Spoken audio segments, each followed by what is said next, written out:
जय श्री कृष्णा। श्रीमद् भगवद गीता के अध्याय 4 के श्लोक 31 से 35 तक का पाठ एवं वर्णन किया जा रहा है। भगवद गीता का चौथा अध्याय, जिसे ज्ञान कर्म संन्यास योग भी कहा जाता है, बताता है कि श्री भगवान श्री कृष्ण ने सूर्यदेव को जो शाश्वत दिव्य ज्ञान दिया था, वह गुरु शिष्य परंपरा के माध्यम से राजर्षियों तक पहुंचा। यह अध्याय ज्ञान के महत्व पर जोर देता है। यह समझाता है कि ज्ञान ही सबसे पवित्र है और यह कैसे सांसारिक विकारों से मुक्ति दिलाता है। कृष्ण बताते हैं कि जब भी धर्म की हानि होती है, वे स्वयं अवतार लेकर ज्ञान का प्रसार करते हैं। श्लोक 31 से 35 तक इसी परिप्रेक्ष्य में वर्णन किया जा रहा है और इसका अर्थ बताया जा रहा है। गीता प्रेमियों से निवेदन है कि इस वीडियो को देखने के बाद यदि यह वीडियो अच्छा लगे तो इसे लाइक कर दें। अगर इस चैनल पर नए हो तो इसके सब्सक्राइब करना न भूलें और बेल आइकन को जरूर दबाएं। यदा यदा हि धर्मस्य ग्लानिर्भवति भारत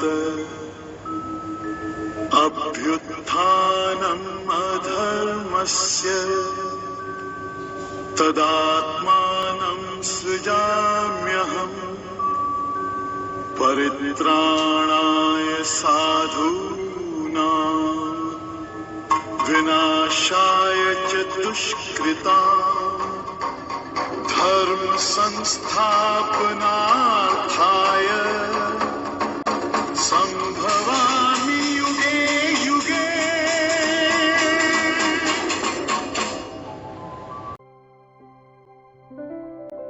यज्ञ शिष्टामृतभुजो यान्ति ब्रह्म सनातनम् नायं लोकस्य यज्ञस्य कुतोऽन्यः कुरु सतम्। इस श्लोक का भावार्थ है, हे कुरुश्रेष्ठ अर्जुन, यज्ञों के फल रूपी अमृत को चख कर यह सभी योगी सनातन परम परमात्मा को प्राप्त होते हैं, और यज्ञ को न करने वाले मनुष्य तो इस जीवन में भी सुख पूर्वक नहीं रह सकते, तो फिर अगले जीवन में कैसे सुख को प्राप्त हो सकते हैं। इस श्लोक का अर्थ है कि जो लोग यज्ञ से बचे हुए अमृत तुल्य प्रसाद को ग्रहण करते हैं, वे सनातन ब्रह्म को प्राप्त करते हैं। यज्ञ न करने वाले व्यक्ति को न तो यह लोक सुखकर होता है और न ही अन्य लोक प्राप्त हो सकते हैं। संक्षेप में यह श्लोक यज्ञ करने के महत्व को दर्शाता है, क्योंकि यह न केवल आध्यात्मिक उन्नति का मार्ग है, बल्कि जीवन को सार्थक एवं आनंदमय भी बनाता है।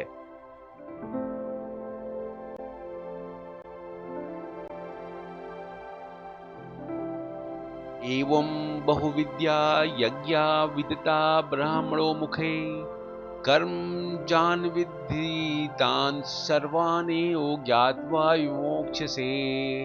इस श्लोक का भावार्थ यह है कि इसी प्रकार और भी अनेकों प्रकार के यज्ञ वेदों की वाणी में विस्तार से कहे गए हैं। इस तरह उन सबको कर्म से उत्पन्न होने वाले जानकर तू कर्म बंधन से हमेशा के लिए मुक्त हो जाएगा। इस प्रकार वेदों में कई प्रकार के यज्ञों का विस्तार से वर्णन किया गया है। वे सभी कर्मों से उत्पन्न होते हैं, उन्हें कर्मों से उत्पन्न जानकर इस तरह से मुक्त हो जाओ। इस श्लोक का अर्थ है कि वेदों में विभिन्न प्रकार के यज्ञों का वर्णन मिलता है जो सभी कर्मों से पैदा होते हैं। इन यज्ञों को कर्मों से उत्पन्न हुआ जानकर मनुष्य कर्मों के बंधन से मुक्त हो सकता है। संक्षेप में श्लोक हमें बताता है कि वेदों में कई प्रकार के यज्ञ बताए गए हैं, लेकिन वे सभी मूल रूप से कर्म ही हैं। जब हम इन कर्मों के स्वरूप को समझकर निष्काम भाव से करते हैं, तो हमें कर्मों के बंधन से मुक्त हो जाते हैं।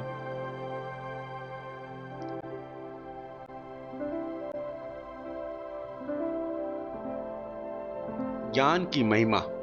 श्रेयानंद्रव्य याद यज्ञाज ज्ञान यज्ञ परंतप सर्वं कर्मखिलं पार्थ ज्ञाने परिसमाप्यते। इस श्लोक का भावार्थ है कि हे परंतप अर्जुन, धन संपदा के द्वारा किए जाने वाले यज्ञ की अपेक्षा ज्ञान यज्ञ अत्यंत श्रेष्ठ है और सभी प्रकार के कर्म ब्रह्म ज्ञान में पूर्ण रूप से प्राप्त हो जाते हैं। श्री कृष्ण अर्जुन से कहते हैं कि द्रव्य में यज्ञों अर्थात सांसारिक वस्तुओं से किए जाने वाले यज्ञ की तुलना में ज्ञान यज्ञ अर्थात दिव्य ज्ञान से ईश्वर की प्रार्थना करना श्रेष्ठ है, क्योंकि सब कर्म अपनी समग्रता के साथ ज्ञान में ही समाप्त हो जाते हैं। श्री कृष्ण यहाँ ज्ञान यज्ञ की श्रेष्ठता बताते हुए कहते हैं कि द्रव्य में यज्ञों की अपेक्षा ज्ञान यज्ञ अर्थात ईश्वर के ज्ञान से किया गया यज्ञ बहुत श्रेष्ठ है। ऐसा इसलिए है क्योंकि सभी प्रकार के कर्म चाहे वे कोई भी हो ज्ञान में ही समाप्त हो जाते हैं। इसका तात्पर्य यह है कि ज्ञान के माध्यम से ही सभी कर्मों का उद्देश्य और फल पूर्ण होता है और ज्ञान ही उन सभी कर्मों का अंतिम लक्ष्य है।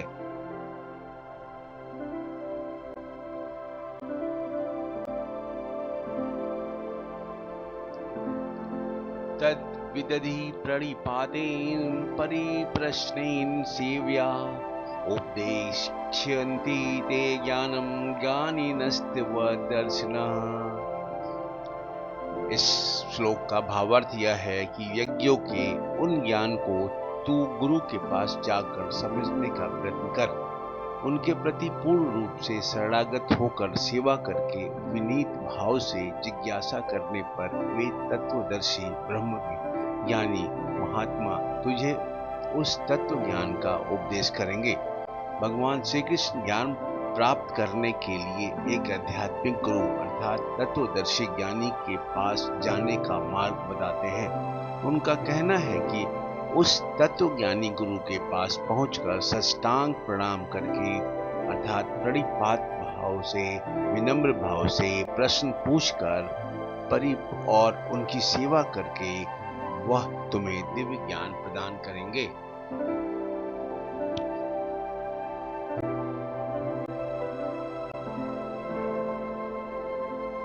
यज्ञात्वा न पुनर्मोहमेवं यास्यसि पांडव एन भूतान्यशेषेण लक्ष्यस्यात्मन्योथो मयि। इस श्लोक का भावार्थ यह है कि हे पांडुपुत्र, उस तत्व ज्ञान को जानकर फिर तू कभी इस प्रकार के मोह को प्राप्त नहीं होगा तथा इस जानकारी के द्वारा आचरण करके तू सभी प्राणियों में अपनी ही आत्मा का प्रसार देखकर मुझ परमात्मा में प्रवेश पा सकेगा। श्री भगवान श्री कृष्ण अर्जुन से कहते हैं कि जिस तत्व ज्ञान को प्राप्त करके हे पांडव तुम इस प्रकार मोह को प्राप्त नहीं होगे और जिसके द्वारा तुम समस्त भूतों को तुझ में स्थित देखोगे, उस ज्ञान को प्राप्त करो। इस श्लोक के दूसरे शब्दों में अर्थ यह है कि हे पांडव, जिस ज्ञान को जानकर तुम फिर कभी इस प्रकार मोह को प्राप्त नहीं होगे और जिसके द्वारा तुम समस्त भूतों को अर्थात ब्रह्मा से लेकर कीट तक सभी अपने आप में और मुझ परमात्मा में ही स्थित देखोगे। संक्षेप में यह श्लोक ज्ञान के माध्यम से मोह से मुक्ति और सभी जीवों की परम सत्ता में एकता के अनुभव का उपदेश देता है, जिससे संपूर्ण जगत को अपने और परमात्मा में समाहित देख पाता है। और व्याख्या किया जा सकता है कि जिस प्रकार अंधकार सूर्य को छिपा नहीं सकता, ठीक उसी प्रकार से वे जीवात्माएं जो एक बार ज्ञानोदय की अवस्था प्राप्त कर लेती है, उन पर मोह फिर कभी हावी नहीं हो सकता। तद विष्णो परमं पदम सदा पश्यन्ति सूर्य, अर्थात वे तो भगवत प्राप्ति कर चुके हैं, सदैव भगवत चेतना में लीन रहते हैं।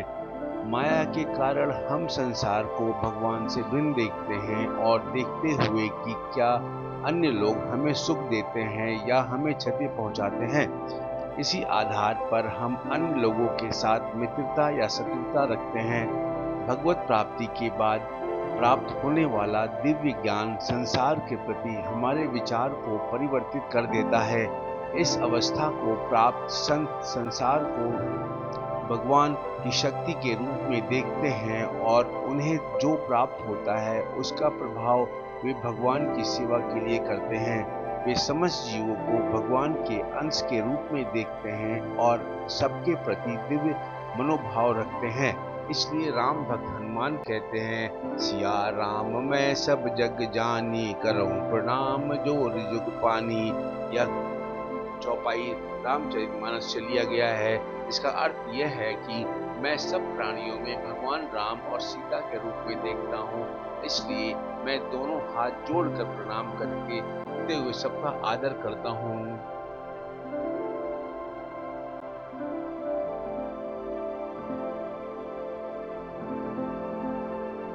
इस प्रकार श्रीमद् भगवत गीता के अध्याय 4 श्लोक 31 से 25 तक का पाठन एवं वर्णन समाप्त हुआ। गीता प्रेमियों से निवेदन है, जो गीता प्रेमी अब तक इस वीडियो को लाइक ना किया हो वो लाइक कर दें एवं सब्सक्राइब करना न भूलें। बेल आइकन को अवश्य ही दबाएं जिससे अगला आने वाला वीडियो आपको समय से प्राप्त हो सके। धन्यवाद।